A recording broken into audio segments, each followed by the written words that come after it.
we were dealing with principles. Each one of the 5 ways has principles. I want to say a couple of words about principles tonight before we really get started. Principles of reason are the basics. They're the basic judgments in any language. Take, for instance, this. 1, 2, 3, 4, 5. What is 1? It's the principle of all the others.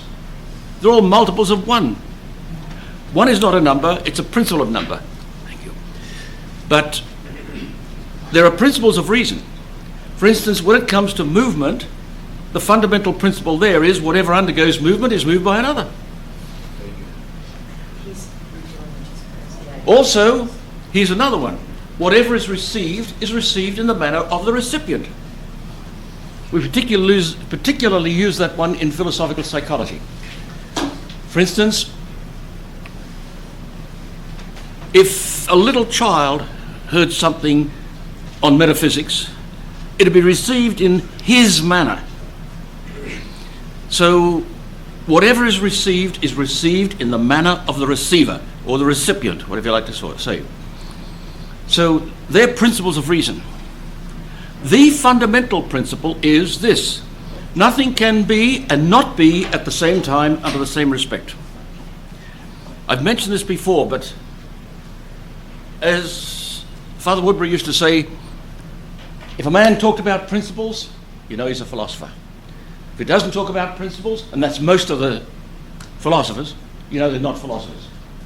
They're fool-losophers, as I always say. So, what can we do about principles? We defend everything else with principles of reason. But how do we defend principles? Can we prove they're true? You can't prove they're true because you're down at basics. There's nothing more obvious. But you can defend them by showing this fundamental principle. Being cannot be and not be at the same time. That's the supreme principle, the fundamental principle. To give you an idea of another principle, in ethics, this is the supreme principle. We ought to do good and seek good and avoid evil. Somebody cut that, please. We ought to do good, seek good, and avoid evil. That's the fundamental principle in ethics. Now, there are 3 different ways this can be said. The supreme principle of all philosophy. The supreme principle can be said in 3 ways. It can be said this way. Being is being. In other words, everything that's doing an ising act is a being. There's the supreme principle of all. 2 other formulations of it is this. Something cannot be and not be at the same time. A 3rd formulation. Between be and non-be, there's no 3rd. Now you've got these on the 2 pages I gave you of principles. If anybody doesn't have them, let me go. No, I think some of you don't have them. This week I'll probably be sending out a few new things to you. Some of them not even connected with the course, yet they're parts of philosophy. Because of my better technique and the better behavior of my computer, I'm able to get things on the computer now, which you don't have to take 2 hours to download. So I'll be sending a couple of things. One of my favorite papers I had published in the Social Justice Review, The 2 Faces of Capitalism, and I had the great joy of throwing it into the face of a man today who's being very smart aleck on the computer, and I sent him a copy, and I hope he replies. Anyway, the principles of reason. Being is being. Being is not non-being, in other words. Or nothing can be and not be at the same time. Or a being between be and non-be, there's no 3rd. The principle of excluded middle is called. Now that's all down on the paper for you, and I'll send it out again just in case anybody hasn't got it. So with the proofs that we're working on, the proofs of the existence of God, you saw how we go from a fact and principles to a conclusion. And remember, the kind of facts we're talking about are not, mostly you find grey squirrels in such and such a place, or brown squirrels somewhere else. That's not the kind of fact we're talking about. The kind we're talking about are what are called philosophical facts. Beauty exists. And they're all associated with existence. Beauty exists. You only have to see one. That'll cost you $20. You only have to see one to know that is true. You don't have to see. You don't have to take a counting of heads. But to say the greatest proportion of squirrels, say in Andover Road, round the corner here where I live, what are they? White, grey, black. I've seen. So the only way to determine that empirical fact, as it's called, is to go around and count heads. Well, that's a different matter altogether. That doesn't enter into philosophy. Though it may throw the philosopher on his toes and make him look into something, yes, certainly. And the good... Therefore, his car is in the garage.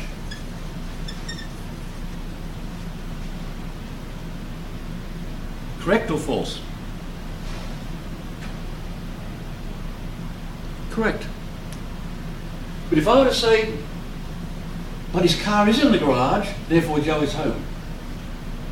False. His wife might have put the car there. There are only 4 kinds of these. The straight out ones like these, there are 64 combinations, and only 19 of them are valid. All the others are false.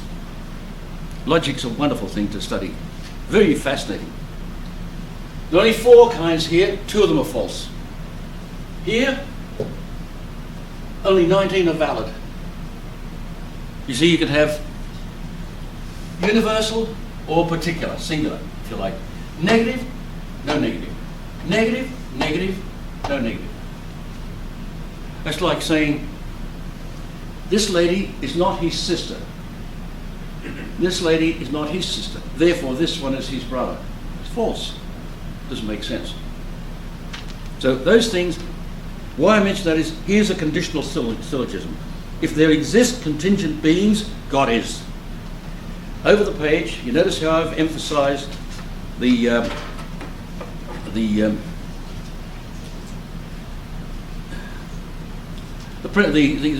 propositions. I couldn't think of the word for a second. The premises. But there do exist contingent things, therefore God is. Now, that's just a simple statement. That sets it up in a scientific way so that you can, the science of ethics, so you can prove then. So now, first of all, if there exist contingent beings, God is. You've got to prove that. Then over the page, but there do exist contingent things. That's a fact. There's no need to prove that. Just casual observation brings that home. Now notice how I've bracketed things there for you on page 99. I've bracketed them deliberately to help you understand. There's big A, little a. Down the page, then little a, is divided into little a1, little a2, and little a3. Then there's,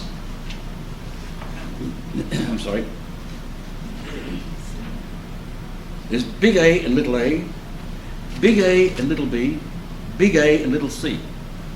If I always put a red marking or something like that, or group those things together in some manner, like a little underlining of the thing. That way your mind can get round it better.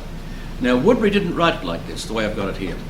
Yet his other stuff he wrote would suggest that if he had the time, writing it again, he'd do it this way. He wrote it all differently, just wrote the big major propositions down, then he went off sidetracked and proved all the other minor stuff. To my mind, it's a little more difficult to read it that way. So there it is, my friends. The only thing I can suggest about that, based upon what I've said today, is that you do that, read that over for yourselves. It brings out what we've been saying here, that contingent beings demand that there be something which is non-contingent. Like on the page 99 about the middle there. If there exist contingent beings, there's a necessary being. He's got now a syllogism in there, in that bracket. Every contingent being, if it is, has an efficient cause, even as regards B. But in efficient causes as regards B, there's no regress unto infinity. Therefore, if there exist contingent beings, there is a being which is not contingent and accordingly is a necessary being. So that goes on to prove that further down. So that's pretty clear, I think. If you just browse through it, keeping in mind about subordination and necessary being, I think that'll help you.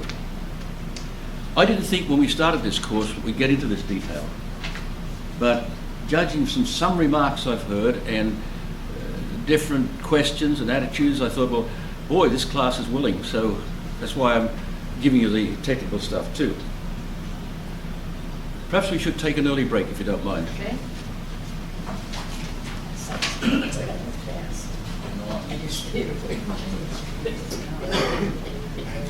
Philosopher keeps in touch with facts like that, empirical facts. That's why it's a distinct advantage for, say, a Dr. Irving, Diane Irving. I've never met the woman, but I admire every stone she walks on. Marvellous, wonderful mind. She was a scientist first, then became a philosopher. And she's lectured at university level on both. Now she's a world authority on what's called the, say, embryonic ethics, if you like to call it that. And she's fighting this rubbish called pre-embryo. What the hell is a pre-embryo? She doesn't know, but she's an expert in the field. It was even attacked by a bishop in Rome for even upholding that. But Diane is doing a marvellous job. And she thinks what we've got going here is absolutely fantastic. She's written some very complimentary remarks about it. Anyway, so she keeps in touch with science. I was very fortunate myself in being a pharmacist, a registered pharmacist for many years, and then while studying philosophy at night. In an institute that's unique in the world, and was smashed by one man. Trying to be of charitable nature, I won't mention what father's name was. Ooh, I said father.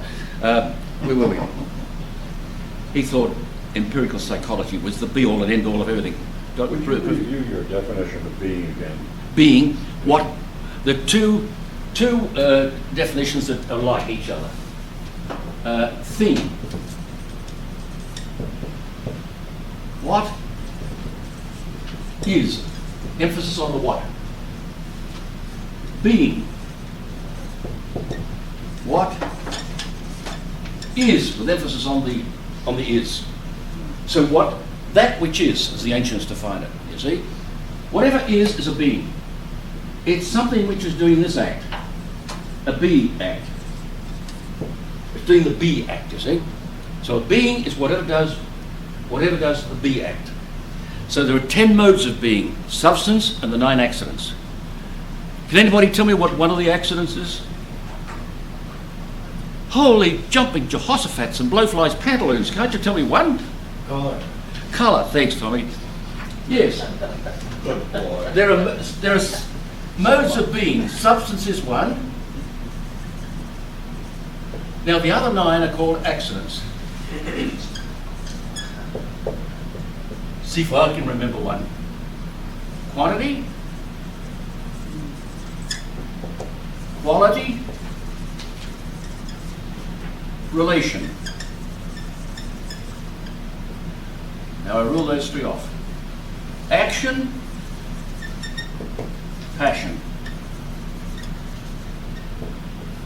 Action is what something, the one that does the action, and passion is the one that receives the action, the patient.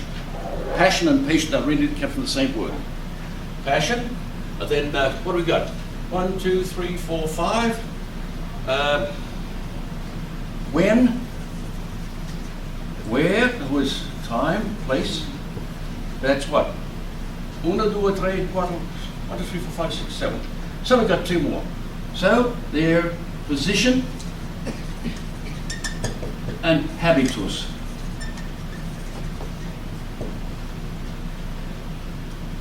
The boy is happy, that's a habit. The boy is knowledgeable, that's a habit. The boy is feeling great, that's a habit. Position, sitting under an apple tree, something like that. So there are only 10 modes of being.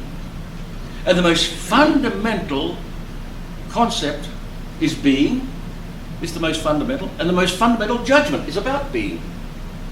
Nothing's more fundamental than that. What's so amazing is I have a garage practically half full of books brought from my office at the university, which I never ever had the time to fine place for them in the house. And I can see the house gradually sinking into the soil. So, with about 6,000 books in it. But the point is, a lot of those books which I've left in the garage are books that I don't have much respect for.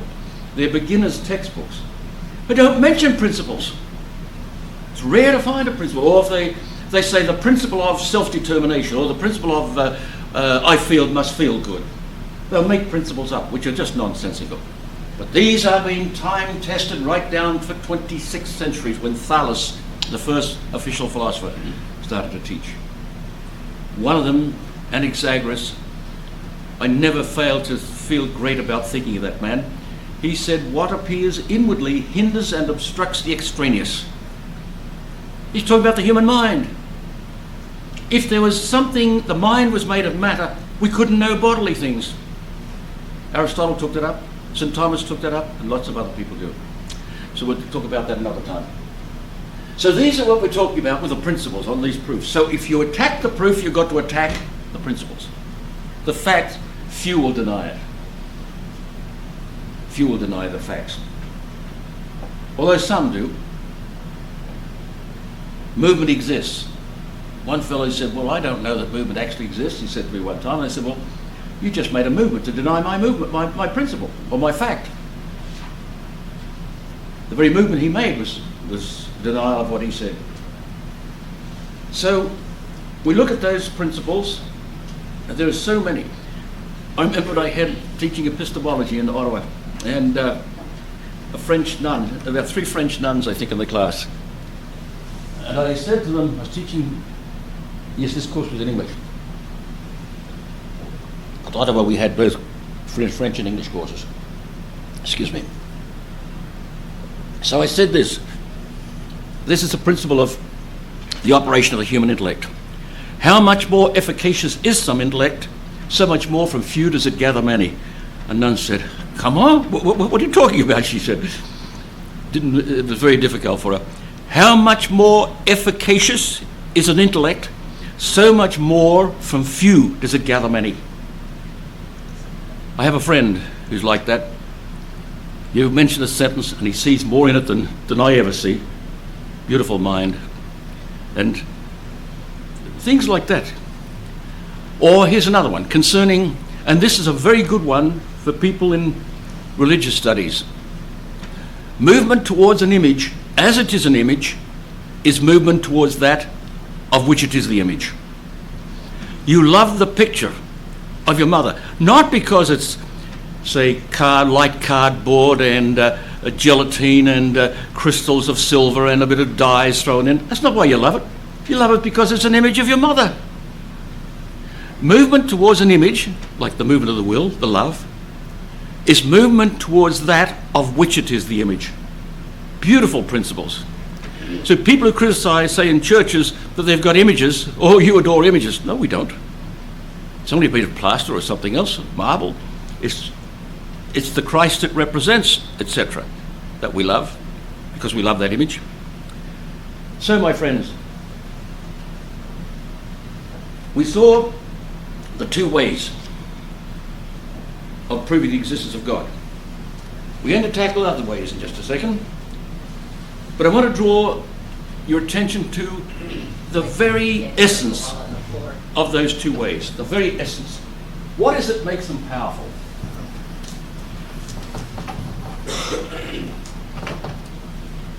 It's this. The hand,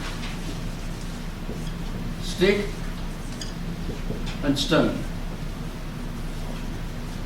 They go from potency to act. Potency to act. Potency to act. And if something's merely potential, it cannot actualize itself. So then, this stick is an instrument for moving the stone. The hand is an instrument for moving the stick. Now, the principle of limited regress says that we can't have an infinite series of movers. You can't have an infinite series of any causes, whether final causes or anything else, as Aristotle clearly points out. So, if you had an infinite series of movers, They're all instruments, but nothing moving them. So the stone will never move. How a man can call himself an atheist and never even look into the proofs absolutely astounds me. In this concept, though, how do you avoid determinism? Saying that everything that happens is just from the first mover, and the actions by humans are just predetermined by God. That's Luis Molina in Spain. That's his objection. He had trouble with that. The best explanation of that is, you see, God gives the move, but we determine. So you've got the intellect and the will.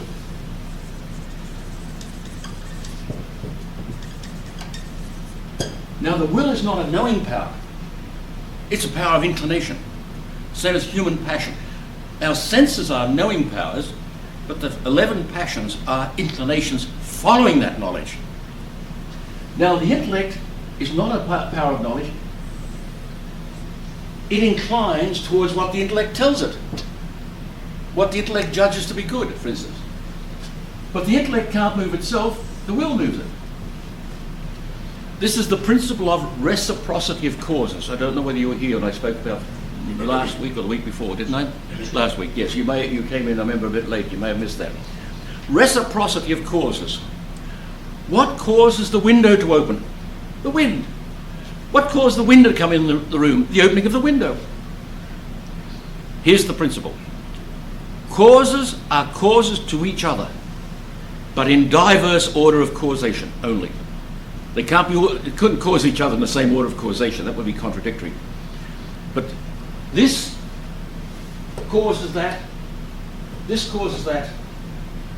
to move, and this causes that, or this causes this, to move in a certain direction, to judge what to be moved. This causes that to move. This may be full of prejudice, based upon prejudgments. That's what the word prejudice means. In the French language, we use the word préjugé, prejudged. You judge it beforehand. You don't wait to find evidence, you just judge it beforehand. So the intellect can make judgments. In the practical order, there are 4 levels of judgments.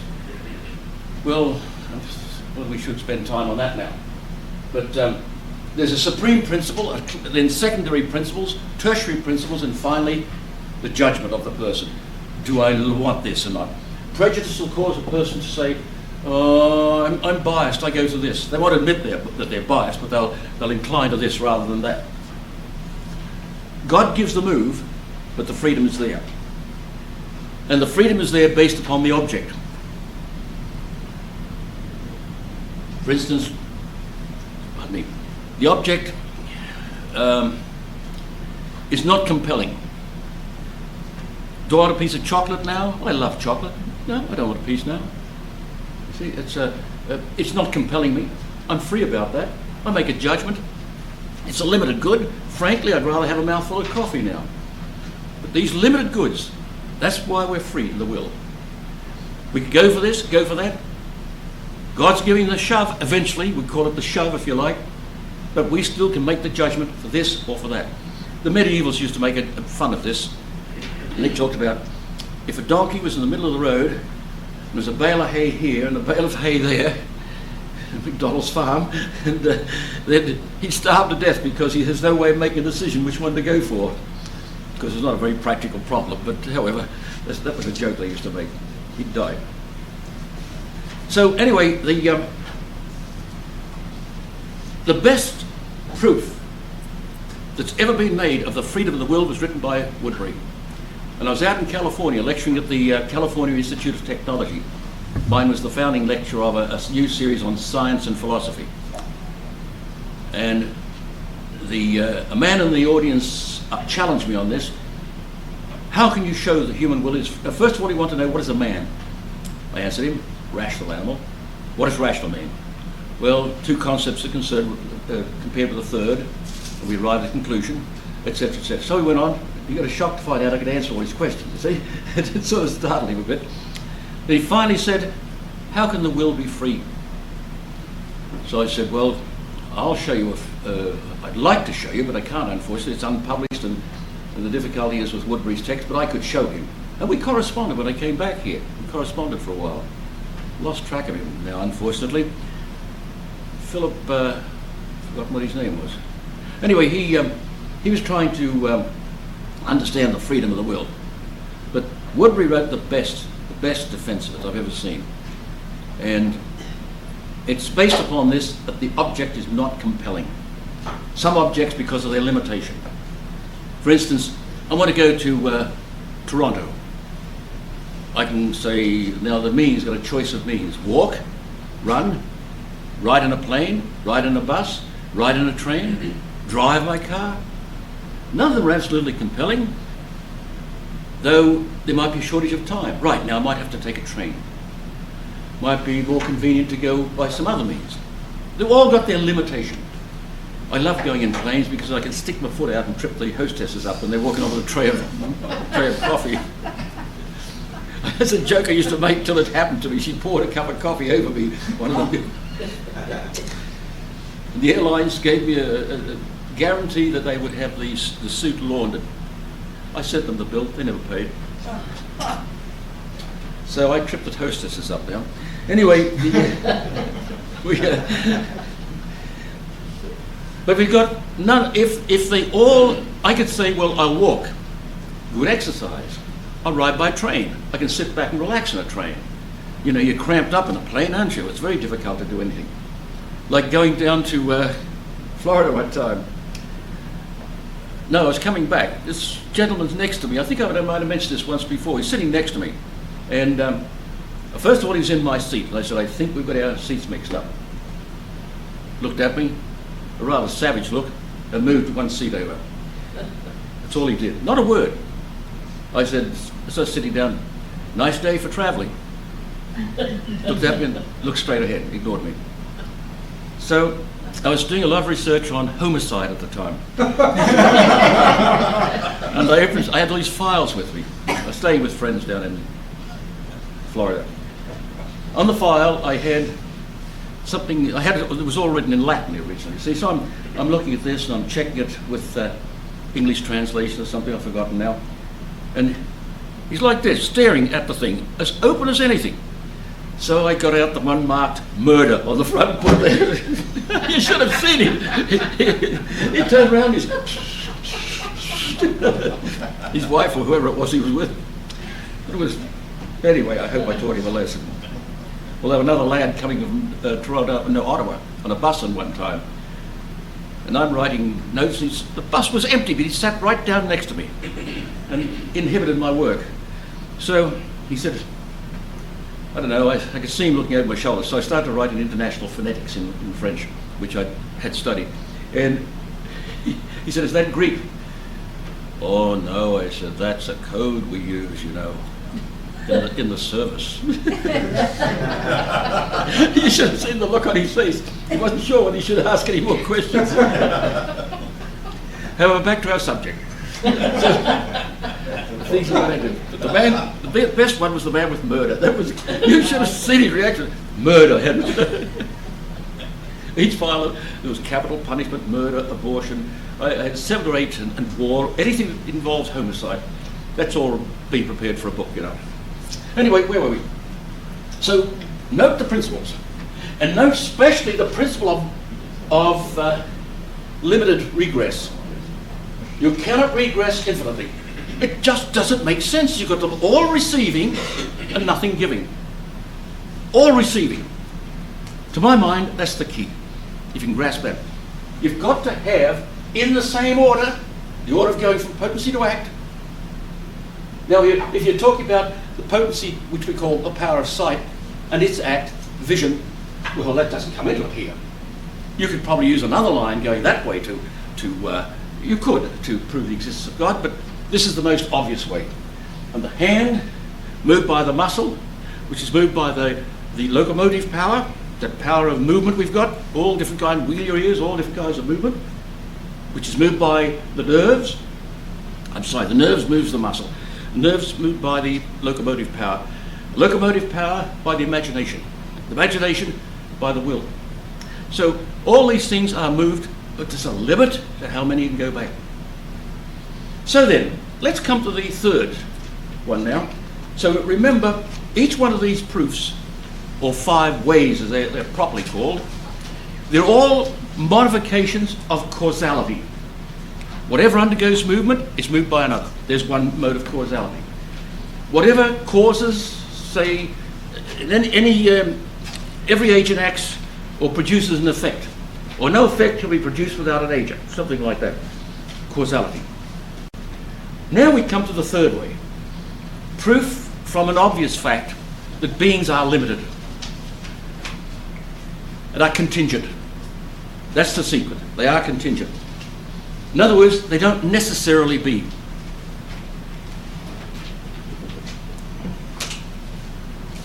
In other words, what can be. A contingent thing may be, may not be. A necessary thing, it cannot not be. There are 4 of those. We dealt with them before, modal propositions. Suppose I better put them on the board. Some of you may have forgotten them, or others may not have seen them. A necessary being, that which cannot not be. That which cannot not be. A contingent being. That which can be. I'm sorry, that which cannot not be. I'm sorry, I left the negative out. Can not be. Now we'll couple those two together. Now the possible, that which can be. The impossible, that which cannot be.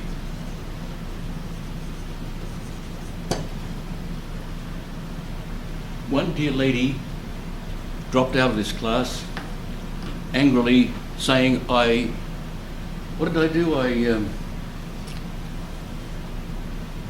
did she put it again? I insulted God because I said a square circle cannot be.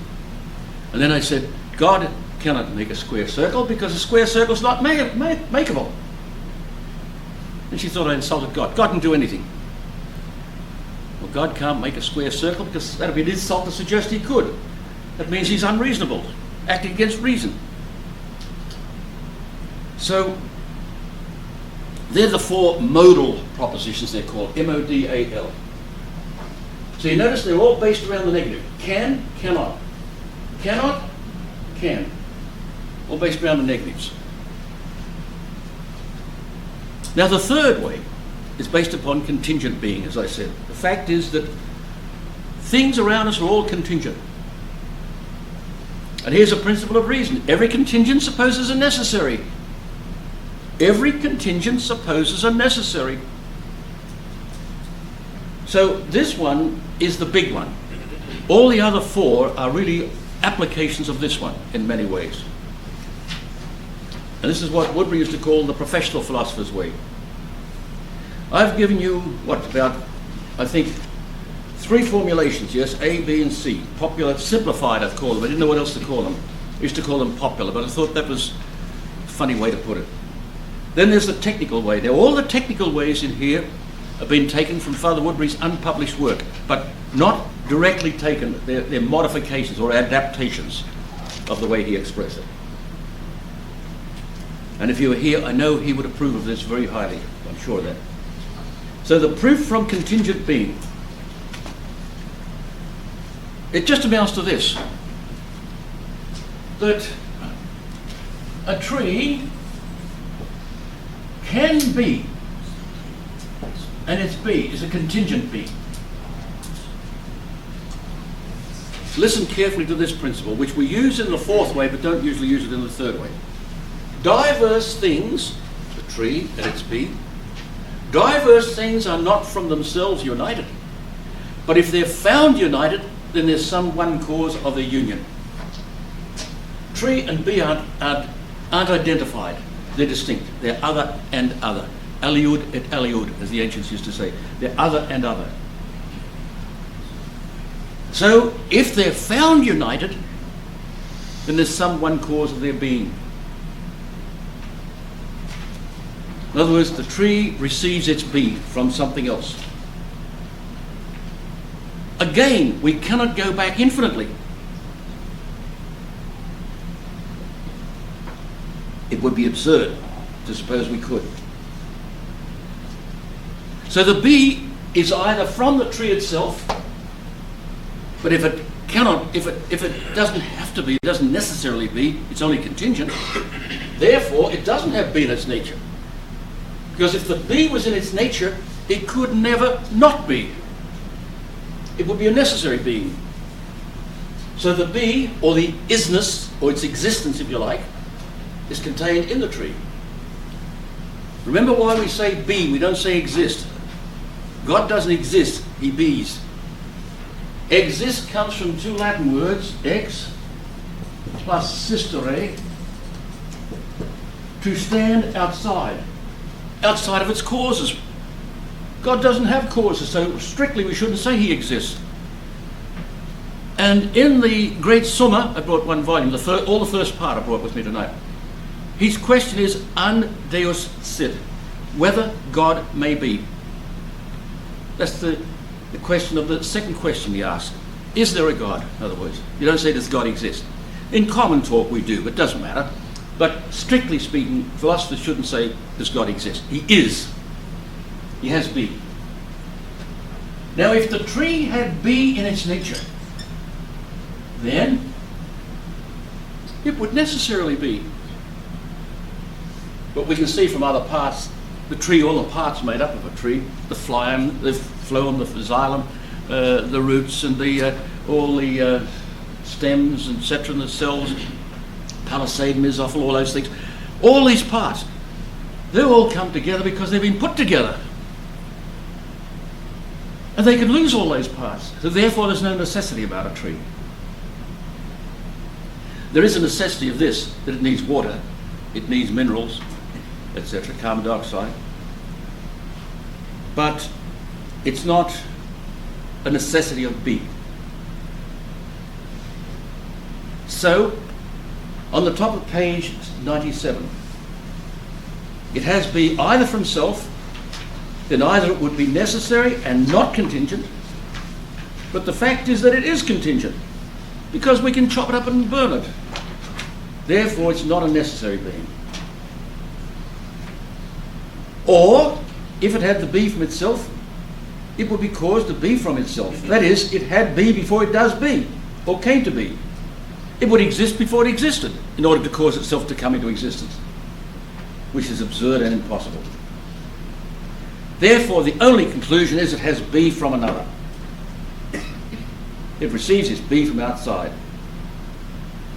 It's dependent in be, or become, coming into being. That's what become means. Become, coming into being. But there cannot be an infinite series of essentially subordinated dependence. It's the principle of limited regress. I am adopting the habit of putting the principles always in italics. You see, as you go along in a science like this, where I'm completely rewriting stuff I've written before, I'm spending many, many days and weeks on this. I'm trying to make it as clear as I can and perfecting the technique. Sometimes I even have to leave about a half a page empty, and I try my best to avoid that. Saving of paper and try to save ink and all sorts of things. But I've got to keep in mind, number one is to make it intelligible to you more than anything. So, therefore, there has to be a being that necessarily is. In other words, has be in its very nature. Doesn't have be, but is identified with be. Because if it had be, then it'd have to receive it from another. So every contingent being argues back to a God. A boy's run down the street. The run, that's a being. Action. Where are we? Action here, yes. That's a being. Notice, by the way, a Latin word. Oh, by the way, I must mention, Father was right the other night and I was wrong. My memory was playing up with me. That I was set off by a teacher in that regard. He's right, it comes from Latin, not from Greek. And I said, what was it again? What was the verb, Father? Spirit, that's right. Spirare, from Latin. I don't know why I got into my mind it was from Greek, but I remember a teacher saying that once, and it's thrown me off a bit. It really should be spirare. That says it very clearly. I'm grateful to you, Father, for picking me up on that. So, yes, there's a word I want to draw your attention to, because people often misunderstand this. It's the Latin verb agere. Ago. We speak about an agent a lot in philosophy. The agent. Bill's putting the water on to make coffee. He's the agent. Well, you get the wrong idea of the one that's acting on your behalf. No, it's the one doing the action is called the agent. Ago. Agere, to act. This means I act. Ago. Agere, to act. And the past participle is actus. We get the word action from actus. Or actio is another Latin word. But the agent is the one that acts. And his action is the thing he does. Same with this one. Patior. And the past participle, passos. And the patient is the one that undergoes the passion. The patient undergoes the passion. So the one that acts and the one that's suffering the action is the patient. So keep those in mind. They're using the words very, very correctly, very precisely when we say that. So I've presented this a number of ways in a great effort to try and make it as intelligible as I can.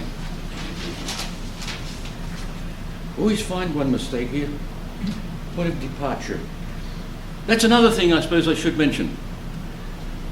The Europeans particularly, I ran up against this a lot with French Canadians.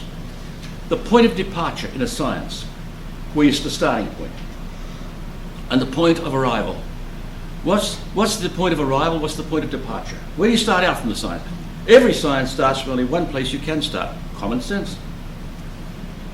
But get used to the word point of departure, etc. And here's our point of departure. Contingent being is. This is on page 97. That's a philosophical fact for me. And here I've explained it again, and again I've run into a problem there. I see I hope it came through all right, but the computer plays up. So I remember I corrected this for you. The diagram runs onto 2 pages, unfortunately. The tree is only potential to be and not be. And it cannot actualize itself. It must be actualized by something which has the be. It can't give itself the be. So it requires a cause to give it its be, for the be is from other, not from self. The tree requires a reason why it acquired its be. It requires an efficient cause. And the word efficient comes from 2 Latin words. X plus,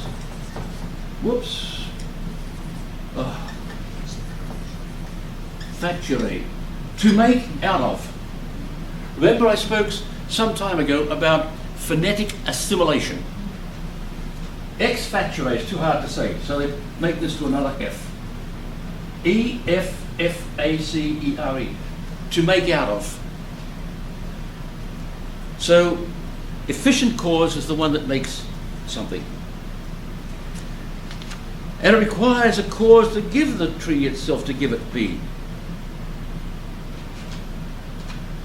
And I've defined that principle of causality there for you. For every contingent being, if it is, requires a cause of its being, on page 98. Either the be must be in the essence of something, or it comes to it. And if it can come to it, it can only come ultimately from one source, that which is be. And we'll see that something that is be can only be one. Can't be many. Another simplified method of presenting this on page 98 at the bottom, the principle of efficient causality. Being either has not be or has be. If it's Has be, it's either from itself or from another. But it can't give it to itself. That's absurd. So, on page 99, we come to two formulations. Positive. Every contingent being, if it is, has an efficient cause distinct from itself. Or a negative. No thing is efficient cause of itself. Would be before it be, if you like. Came without my pencil. There's about three little errors I've noted here. Now, the technical formulation of this, note the way it's set out. If there exist contingent beings, God is. Then over the page, but there do exist contingent beings, see, therefore God is. Point of logic here. Thank you very much, I appreciate that. Just give me 1 second, if you will. I just want to see... Oh, I shouldn't waste time on this. I'll find it later. Note the way it's set out. This is called a contingent proposition. Let me do a little rundown on the logic of this. In logic,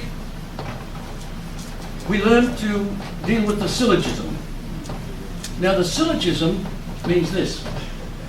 We put two propositions together, and we draw a third out of those two. There can only be three concepts, three terms. Man is, well, we should put every man as the proper form. Every man is mortal. Joe is a man, therefore Joe is mortal.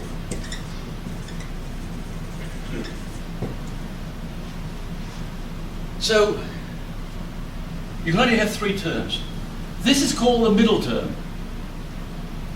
This is the major concept, this is the minor concept. They must have the same value. This is how it reads. Every man is some mortal thing. Joe is some man, Joe is mortal. It must be universal, once, at least once. The middle term. At least once it must be middle. That's universal. This we call particular. So it amounts to this. Here's mortal. Here's a rock. Man. Here's Joe. Joe wants to cross the river. So we compare these two concepts and we compare these two. And we find this and this are identified with a third, therefore they're identified with each other. There's the supreme principle of logic. If two concepts are identified with a third, they're identified with each other. Supposing this wasn't universal, might be another man. And you don't know whether this man is the same as that man. So it'd be impossible. You can't reason that way. One of the errors contained in this is the same as that. As if you've got four terms. You must never have four terms. Cats chase mice, dogs chase cats, therefore dogs chase mice. No cat has 99 tails. But one cat has one more tail than no cat. Therefore one cat has 100 tails. Students love that one, but they can't always see how to correct it, where the error is. You've got to learn to find out where the error is, what the real error is. And the error is that there are four terms in this. You must have only three. Now that's what we call a categorical syllogism. A definite Joe is man, or every man is Joe. Sorry, every man is mortal. Now here's another set of syllogisms called conditional. Every cat except one is so-and-so, or something like that. If Joe is at home, his car is in the garage. But Joe is at home.